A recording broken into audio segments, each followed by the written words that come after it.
Purée. Putain, c'est pas possible. Mais qu'est-ce qui se passe? On a reçu les impôts, il veut nous faire payer 1500 €.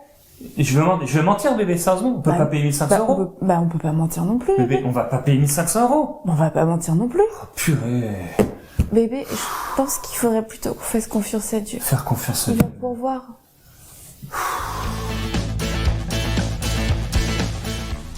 Mais oui, t'as raison de mentir. C'est eux les voleurs, ils nous prendront pas nos 1500 €.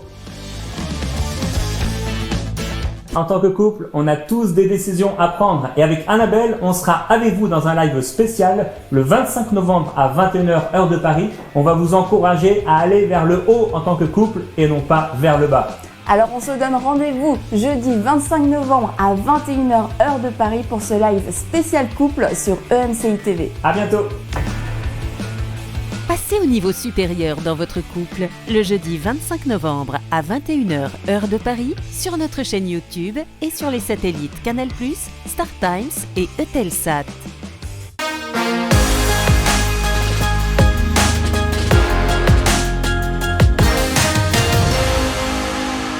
Bonjour et bienvenue dans cette nouvelle semaine de Paroles de femmes. Toute une semaine avec vous dans des belles émissions et je serai aux commandes parce que Annabelle n'est pas là cette semaine. Elle m'a cédé sa chaise et je suis avec mon amie Aurélie. Hello Aurélie. Bonjour Nadine. Ça va bien? Ça va super et toi-même? Ça va très très On peut bien. profiter qu'Annabelle ne soit pas là Écoute, pour on va faire se des potins. parler entre nous. Mais on a une invitée, oui, on a une invitée cette semaine, une femme que nous aimons beaucoup ici à Paroles de Femmes et je suis sûre que quand vous allez la voir à l'écran, vous aussi, vous allez dire je l'aime beaucoup, c'est Pasteur Liliane Sanogo. Bonjour Pasteur Liliane. Bonjour Pasteur Liliane. Bonjour Nadine, bonjour Aurélie. Quelle joie et de j'embrasse te voir aussi Annabelle, d'où elle est. Je lui fais un gros bisou. Oui, oui, Annabelle est vraiment désolée de ne pas être là, mais on va tout lui raconter et je suis sûre qu'elle va regarder les émissions. On est vraiment heureuse de recevoir cette semaine. Je le disais avant l'émission et je dois le souligner aussi que tu es très, très belle, tu es radieuse comme d'habitude. Merci les filles, vous êtes magnifiques aussi. Et puis félicitations pour tous ces thèmes extraordinaires que vous abordez semaine après semaine. En tout cas, on est vraiment édifiés par Paroles de Femmes. Ah, merci beaucoup. Et cette semaine, justement, on va parler d'un thème que tu vas nous exprimer cette semaine, un sujet que tu as déjà partagé dans plusieurs prédications que j'ai eu à écouter, un sujet très fort de redonner du sens à sa vie. Mais avant même qu'on puisse plonger dans le thème de la semaine, Pasteur Liliane, j'aimerais quand même te donner l'occasion de te présenter pour ceux qui ne te connaissent pas. Waouh! Alors, donc, je suis Liliane Sanogo, l'épouse du pasteur Mohamed Sanogo, parce que je pense que ça, c'est vraiment ma première référence. Et puis, je sers à l'église Vase d'Honneur qu'on a créée avec pasteur Mohamed Sanogo. Donc, je suis une servante de Dieu. Je sers Dieu avec beaucoup, beaucoup, beaucoup de bonheur parce que je pense que c'est le plus beau métier du monde. Et puis, ça me fait toujours plaisir de pouvoir partager la parole de Dieu avec les filles, avec les sisters, et puis avec tout le peuple de Dieu. Voilà. Amen. Alors, et aujourd'hui, on va parler de redonner un sens à sa vie. C'est ça le thème, en fait, de toute cette semaine. Des gens qui sont peut-être découragés, des gens qui se posent des questions, qui se disent à quoi bon la vie, à quoi ça sert, par où commencer, etc. On va parler de ça pendant la semaine, mais déjà aujourd'hui, pour commencer, on va parler du constat. De quel constat on fait des fois par rapport à notre propre vie. Oui, tout à fait. Comment donner ou redonner du sens à sa vie? C'est une question qui est presque habituelle, si je peux m'exprimer ainsi, parce que quoi qu'on fasse, on finit toujours par se poser cette question-là. C'est vrai qu'on peut vivre longtemps sans se la poser, mais c'est un carrefour incontournable pour tout être humain, pour toute personne qui vit sur Terre, parce que en fait, Dieu nous a créés avec un objectif, avec un sens, avec une destinée, voilà. Donc, il y a cette destinée-là qui va être le moteur de la vie de chaque être humain, mais il arrive que bien souvent, on se perd en fait dans les méandres de la vie et à un moment donné, on ne sait plus en fait quel est le sens de notre vie. Et je crois que c'est quelque chose qui arrive très très souvent et je mets chacune au défi de ne pas s'être posé cette question-là. Je pense que tout autant que nous sommes un jour ou l'autre ou plusieurs fois même poser la question du sens de notre vie, à quoi sert notre vie, pourquoi est-ce que je suis sur Terre, qu'est-ce que je dois faire, qu'est-ce que je dois pas faire. En fait, c'est une question qui finit toujours par s'imposer à une personne qui vit sur Terre. Et c'est bien de dire ça aussi, Pasteur Liliane, parce que s'il y a des personnes qui ne se sont pas encore posé ces questions, c'est sûr que peut-être on est trop jeune, quelquefois on ne sait juste pas, mais moi je veux m'adresser peut-être aux plus jeunes, c'est justement le temps. Parfois on se dit, mais moi j'ai le temps pour faire des choses et tout, et ça c'est des questions qu'on ne se pose justement pas parce on pense avoir tout le temps, mais si vous êtes jeune et que vous nous écoutez aujourd'hui, sachez que ça s'adresse également à vous. Le sens de la vie, c'est pas quand on a 40 ans qu'on commence à se dire « Ok, mais ma vie, c'est quoi son sens ?» Ça commence le plus tôt possible. Plus tôt on comprend ces choses-là, plus tôt on donne une bonne orientation à notre vie et mieux on grandit en fait. Donc vraiment, je vous encourage, si vous êtes jeune, à connecter à ces émissions et à vous dire « Ça, c'est pour moi. Je ne veux pas passer à côté de ce que Pasteur Liliane va déposer dans ma vie cette semaine. » Oui, tout à fait, Aurélie. Je pense que c'est pas une question pour les vieux. C'est vrai que tant qu'on est insouciant, voilà, on peut passer à côté de cette question. Mais quand on commence à avoir une réflexion plus poussée sur l'existence, quand on commence à vouloir orienter sa vie, effectivement, la question s'impose. Donc, c'est pas forcément quand on a 40 ans. Je pense qu'il y a des enfants qui sont très matures. Par exemple, à 15 ans, on peut se poser la question du sens de sa vie. Ça peut être à 17 ans, ça peut être à 20 ans. En tout cas, à n'importe quel moment. Mais c'est vrai que souvent, il y a des conditions qui nous emmènent à être face à cette question-là. En général, c'est une question qui s'impose à nous après un coup dur ou après un genre de passage à vide, voilà.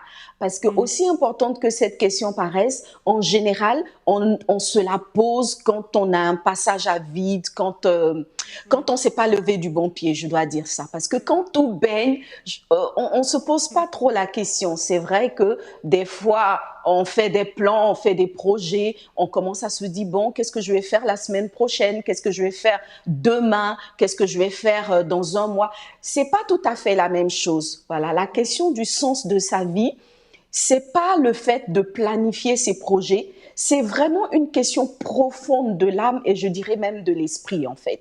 Ça va au-delà du vécu quotidien, de ce qu'on fait chaque jour, mais c'est vraiment une question profonde, la question existentielle même de sa présence sur Terre. Voyez. Alors, donc, quand on commence à rentrer dans des questions existentielles, c'est que quelque part, la vie nous a posé un point d'interrogation. Et en vérité, c'est là qu'on commence à se poser la vraie question.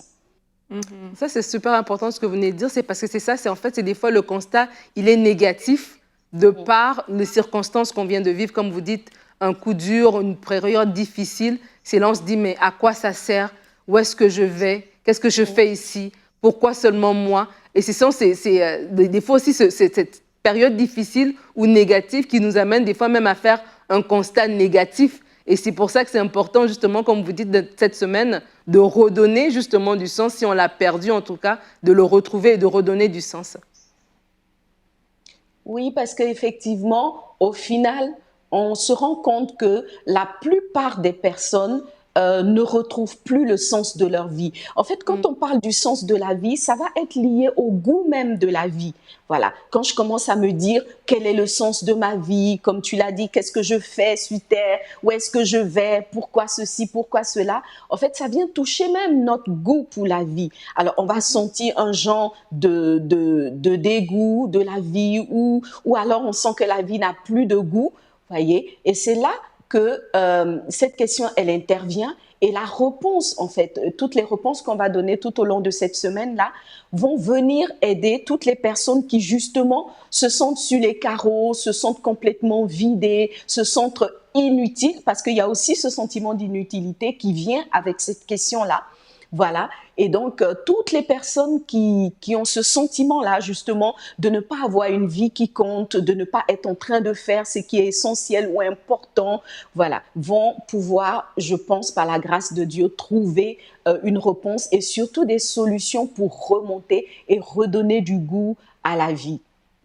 Donc, je pense que quand on aborde les choses comme ça, souvent quand on est chrétien ou chrétienne, on se dit, bah ça c'est une question pour ceux qui connaissent pas Dieu, pour ceux qui sont pas en Christ et tout. Et moi, mon expérience personnelle, c'est que j'étais bien convertie, je marchais avec le Seigneur quand je me suis posé cette question pour la première fois, pour dire que ce n'est pas une question qui est pour les païens ou pour les personnes qui ne connaissent pas le Seigneur.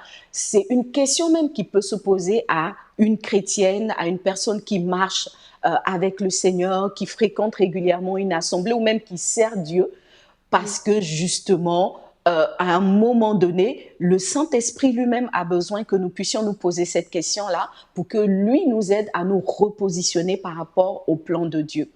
Alors, je disais donc à Nadine que moi, quand je me suis posé cette question, je la trouvais étrange pour la chrétienne que j'étais. Et c'est là où Dieu m'a parlé. Dieu m'a dit non, ta question n'est pas étrange. Et je vais même te dire qu'il y a un personnage biblique et non des moindres qui s'est posé cette question. Voilà. Et donc, le Seigneur m'a conduit justement sur ce personnage biblique-là. C'est ça qu'on va partager aujourd'hui. Et j'avoue que ça a été un choc parce que je n'imaginais pas que ce personnage-là, justement, pouvait se poser cette question. Et c'est qui est ce personnage? Alors, je réponds les filles ou vous répondez? Mais nous, parce que je pense que depuis lors, vous avez découvert qui c'est. Oui. On vous écoute alors. Alors, donc, le Seigneur m'a conduit dans le livre d'Ecclésiaste et il m'a dit, regarde Ecclésiaste, le chapitre 1er. Alors, j'ai regardé Ecclésiaste, le chapitre 1er, du verset 1, on va dire jusqu'au verset 17 pour la première étape et ça a été vraiment le choc de ma vie.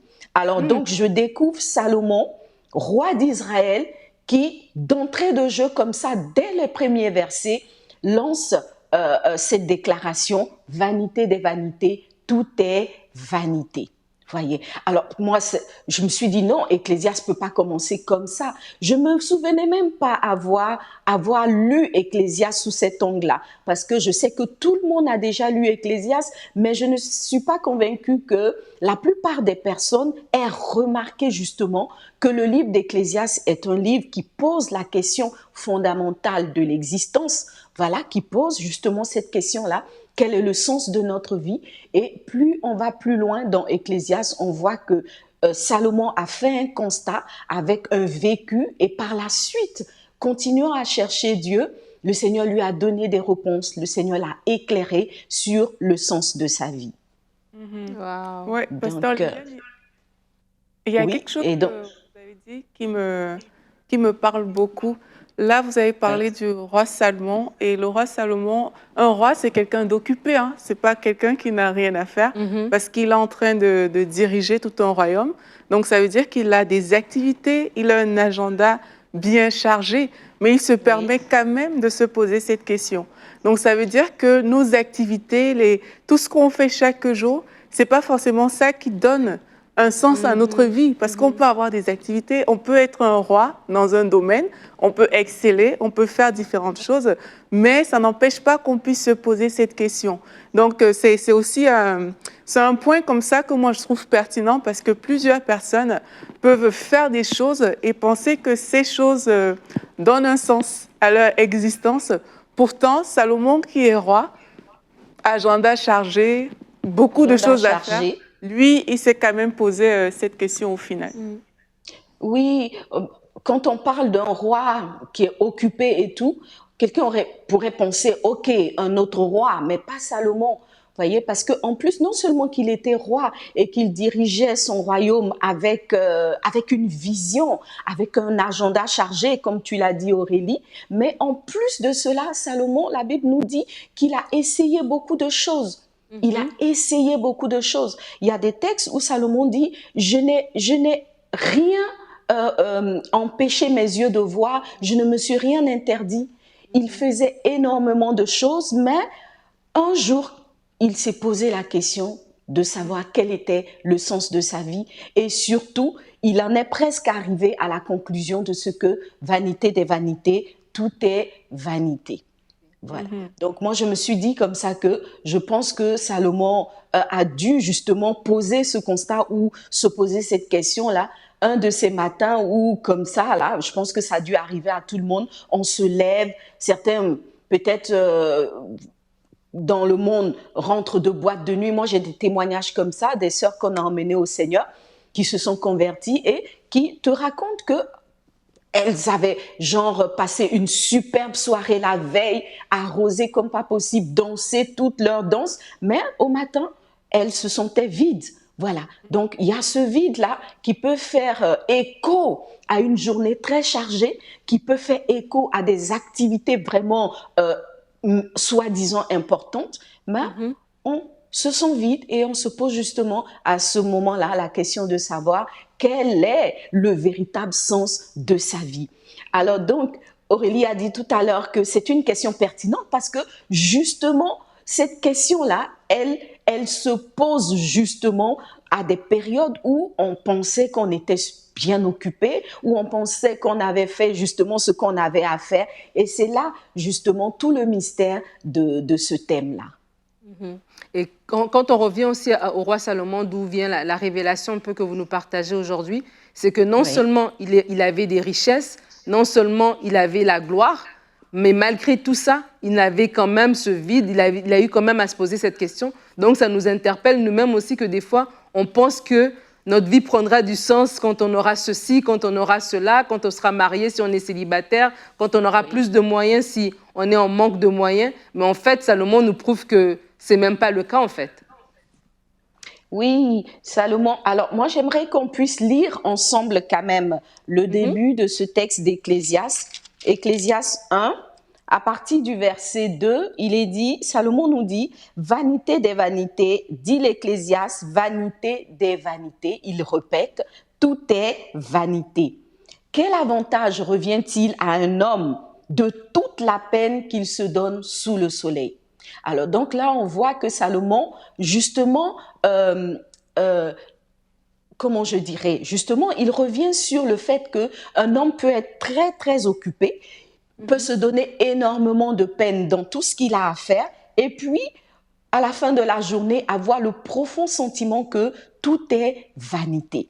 Voilà. Donc, il continue en disant, une génération vient, elle passe, une autre s'en va, le soleil se lève, le soleil se couche, il y a ceci, il y a cela. Et il arrive à un verset où il dit, moi, l'Ecclésiaste, j'ai été roi d'Israël à Jérusalem. Ça, c'est le verset 12. Et je pense que personnellement, c'est ce qui m'a marqué. Vous voyez. Alors, Salomon, il dit, moi, j'ai été roi. Et comme Aurélie le disait, roi, c'est vraiment, je veux dire, c'est vraiment le top d'une existence, c'est le sommet de l'échelle. Voilà. Beaucoup se donnent de la peine pour monter dans l'échelle sociale, pour acquérir des richesses, pour acquérir une notoriété, pour acquérir une renommée, pour avoir une couronne. Voilà. Donc, on fait beaucoup de choses parce qu'on vise le sommet, justement. Et là, Salomon, au verset 12, il nous fait ce constat-là. Lui, il a été roi. Il dit, j'ai été roi. Je suis fils de roi, j'ai été roi, je suis roi. Mais à la fin de la journée, j'ai vraiment le sentiment que vanité des vanités, tout est vanité. Alors, quand on lit, on continue à lire Ecclésiaste, chapitre 2, etc., on voit maintenant que Salomon développe sa pensée. Alors, il développe sa pensée et l'un des premiers aspects qui ressort, c'est que, ayant eu ce sentiment de vide, il s'est dit, écoutez, moi je vais faire ceci, je vais faire cela, je vais faire ceci. Alors il a lancé beaucoup de chantiers justement parce qu'il pensait que l'occupation allait remplir le vide qu'il ressentait. Alors il s'est occupé à ceci, et moi j'ai dit, là je ne sais pas si j'aurai le temps de retrouver le verset, mais il y a même un passage où il est dit que Salomon a planté un jardin dans le désert. C'est-à-dire, il a fait même l'impossible. Voilà, on peut planter un jardin dans sa maison, l'arroser et tout, mais Salomon, lui, il a planté un jardin dans les déserts et il a arrosé avec des cours d'eau pour dire qu'il s'est donné même la peine de faire ce qui n'était pas nécessaire. Voyez, même des choses qui n'étaient pas nécessaires. On sait aussi que Salomon a épousé de nombreuses femmes. Alors, il a dit, je vais donner de la joie à mon cœur. Voilà, parce que souvent, quand on a le sentiment que sa vie n'a pas de sens, on s'oriente vers la joie, on se dit, bon, peut-être que j'ai pas assez d'activités de détente, peut-être que j'ai pas assez d'amis, peut-être que j'ai pas assez d'activités de joie. Alors, la première tentative, justement, pour combler ce vide-là, va être la recherche du plaisir. On va vouloir essayer des jeux, essayer des endroits, aller plus souvent au restaurant, multiplier ses amis parce qu'on se dit, plus j'aurai d'amis, plus j'aurai d'activités qui vont m'apporter de la joie, plus ma vie va commencer à avoir un sens. Et c'est ce que Salomon a fait. Il dit, il ne s'est privé d'aucun plaisir. Parce que peut-être un moment, il sentait l'ennui, il s'est dit, bon, c'est peut-être l'ennui qui fait que je ne trouve pas le sens de ma vie. Il a tout fait. Il s'est donné du plaisir. Il a bâti des grandes choses. Ce que son père David n'a pas pu faire, il a fait. Alors, donc, moi, je veux parler à une personne aujourd'hui. Peut-être que, justement, tu as réalisé des grandes choses. Tu t'es dit, faut que j'ai tel examen, ça sera le top. Je pense que quand j'aurai cet examen-là, mon cœur, il sera comblé. Voyez. Donc, quand on commence à sentir ce vide-là, on se dit, bon, ok, je vais commencer des nouvelles activités ou alors je vais me faire plaisir. Et c'est ce que Salomon a fait. Et souvent, c'est notre cas. Alors, donc, quand on commence à plus sentir le sens de sa vie, à se sentir un peu vide, on se dit, tiens, peut-être que ce qu'il me faut, c'est un nouveau téléphone, c'est une nouvelle robe, c'est de nouveaux amis. Ou alors même, il y en a qui vont aller jusqu'à dire, je pense que c'est mon fiancé qui m'ennuie, je vais en trouver un nouveau. Voilà, donc moi j'ai vu des cas comme ça. Oh non, la relation m'ennuie, il y a trop longtemps que je suis dans cette relation. Je pense qu'une nouvelle relation va donner un peu plus de piquant à ma vie, un peu plus de sens. Voilà. Alors donc, il y en a qui vont justement aller dans ces nouvelles choses-là. Il y en a d'autres qui sont plus studieuses, qui vont dire non, je pense qu'il me faut un nouveau boulot, de nouveaux challenges. Je suis trop longtemps dans ce boulot, je connais tous les rouages, j'ai plus de challenge et tout. Et donc, on va chercher un nouveau travail avec des challenges plus élevés et tout. Alors, je vais dire à une personne, tu feras tout ça, que tu pourrais encore un matin t'asseoir sur ton lit pour te poser la question de savoir, finalement, quel est le sens de ma vie? Et c'est ce que Salomon a fait. Voilà. Il a fait tout ce qui était bien, il se sentait toujours vide. Et quand on continue à lire les textes d'Ecclésiaste, les fiches continuent? Oui. Alors, ce qu'il y a d'extraordinaire, c'est que quand on continue à lire les textes d'Ecclésiaste un peu plus loin, dans le chapitre 2, on se rend compte que Salomon s'est dit, tiens, si le bien et les projets de bien ne peuvent pas remplir ma vie, alors je vais m'essayer au mal. Vous voyez, Salomon l'a dit et il a fait. Il dit, j'ai fait même les choses les plus interdites. Il a fait. Il s'est donné à l'alcool. Il s'est donné à beaucoup de choses interdites. Voyez. Alors, Salomon, il n'est que l'écho de ce que chaque individu, en fait, vit. Voyez. Je pense que il n'est que l'écho. Il a vécu il y a des milliers d'années et la vérité, c'est que aujourd'hui encore, nous vivons cette même expérience. Et moi, j'irai pas sur quelqu'un d'autre. Même à mon propre niveau, étant chrétienne, faisant le bien et tout ça, il y a eu des moments où je me suis levée le matin, je me sentais vide et j'ai commencé à me dire, tiens, c'est peut-être parce que je suis pas païenne, peut-être parce que je vais pas en boîte de nuit, peut-être parce que, et tout. Vous voyez, donc, honnêtement, c'est des questions qui viennent nous chercher. Voilà. Et comme ça, il y a des chrétiens qui commencent à se dire « Oh, la vie chrétienne, elle est trop monotone. Je pense que si je vire de l'autre côté, ça va aller. Si je commence à me droguer et tout. » Mais la vérité, c'est que si vous interrogez les drogués eux-mêmes, ils vous diront qu'ils cherchent encore le sens de leur vie. Si vous cherchez des gens qui ont des maîtresses, qui ont 20 copines, ou des filles qui sortent avec plusieurs hommes, qui même, elles peuvent être très belles, elles peuvent être magnifiques et avoir le vent en poupe, comme on le dit. Mais la vérité, c'est que quand elles rentrent chez elles, elles se posent toujours cette question-là. Quel est le sens de ma vie? Et c'est ce que Salomon a fait. Vous voyez, il est allé du côté du bien. Il ne sentait pas que sa vie avait un sens. Il s'est essayé au mal et à la fin de la journée, il avait toujours le sentiment que sa vie était vide.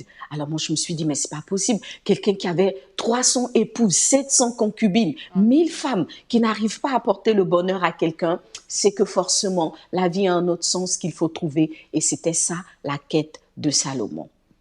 Amen. Ouais. Amen. Et oui, Pasteur Liliane aussi, j'aime vraiment beaucoup ce que vous dites parce que quelque part, ça rend humain. Hein? Ça Tout à rend fait. humain de Oui, constater que voilà, il peut avoir beaucoup de choses, qu'on soit chrétien ou pas, mais qu'on en arrive quand même à se poser ces questions. Bon, moi, je ne sais pas pourquoi, mais j'ai vraiment à cœur, peut-être plus les jeunes, hein, mais ça s'adresse à tout le monde. Ce message, c'est vraiment pour tout le monde. Mais dans mon cœur, il y a beaucoup ce cri, en fait, que quand je vous entends parler, que je veux agresser à des plus jeunes, parce que c'est des choses que, sincèrement, moi, si on m'avait expliqué quand j'avais un âge plus jeune, ça m'aurait fait gagner beaucoup de temps.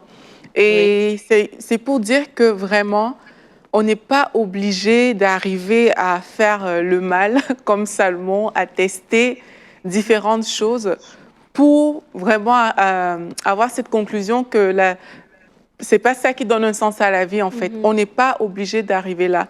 Et c'est aussi pour dire que si quelqu'un comme Salomon a pu arriver à la conclusion que toutes ces choses ne servent à rien, bon, il a donné à la fin de Ecclésiaste, il donne la solution, hein, qui est Jésus-Christ. Oui. Donc, s'il est arrivé à ce constat, mais c'est pas...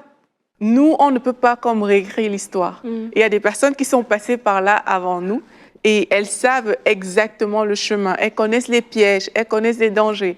Et quand on a des histoires comme celle de Salomon, on se dit, mais OK, c'est pas la peine que moi j'aille replonger dans les mêmes, dans le mal, dans différents tests, parce que lui, il est passé par là et il vient me donner une leçon de sagesse. Donc, c'est le temps pour quelqu'un aujourd'hui de dire, mais j'entends le message de Pasteur Liliane, je veux pas me retrouver dans ces travers, je veux pas être là demain en train de clocher d'un côté ou de l'autre. Je veux aller directement au but.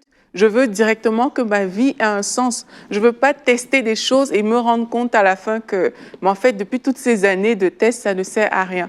Donc, moi, je veux encourager quelqu'un aujourd'hui, Nadine et Pasteur Liliane, à tout simplement prendre ce recul, en fait, de dire, mais et si tout ce que je faisais aujourd'hui n'avait aucun sens? Si tout ce que j'étais en train de faire, toutes les activités pour lesquelles je me réveille chaque matin, tout ce qui fait battre mon cœur, si tout ça n'avait aucun sens en fait, c'est le temps aujourd'hui de dire, mais je veux ce vrai sens à ma vie. Je veux vraiment faire rentrer celui-là même qui donne ce sens à ma vie, donc Jésus-Christ, dans mon histoire, pour que ma vie change aujourd'hui. Donc je pense que c'est quelque chose sur lequel on ne peut pas passer à côté, en tout cas, aujourd'hui. Et on va, toute cette semaine, d'ailleurs, avec Pasteur Liliane, c'est ça l'enseignement qu'elle va apporter, de redonner un sens à sa vie, parce qu'on vient de faire le constat, justement, que ce n'est pas les voitures, ce n'est pas toutes ces choses à l'extérieur, les activités qui vont remplir notre vie. On cherche à combler par l'extérieur un vide qui est en fait à l'intérieur de nous. Donc, je quitterai le Canada et j'irai en Australie. Le vide, il sera toujours là parce qu'il est à l'intérieur de moi, en fait. Voilà. Et si vous vous êtes reconnu dans cette description, et on a dit tout le monde est passé par là, se poser cette question à un moment donné, nous allons avoir des solutions pour vous toute cette semaine. On va parler de comment on peut redonner un sens à sa vie de façon pratique avec vraiment des points inspirés par la parole de Dieu que Pasteur Liliane va apporter tout au long de cette semaine. Et demain, déjà, nous allons parler de la première des choses. Quelle est la première chose qu'il faut faire pour redonner un sens à sa vie. Vous ne voulez pas manquer l'émission de demain. Merci, Pasteur Liliane, d'avoir été là. Merci pour l'enseignement, la grâce de Dieu qui est sur ta vie. Nous bénissons vraiment le Seigneur pour cela et nous nous réjouissons de passer toute cette semaine avec toi. Alors, je vous dis à demain pour une prochaine émission de Paroles de Femmes.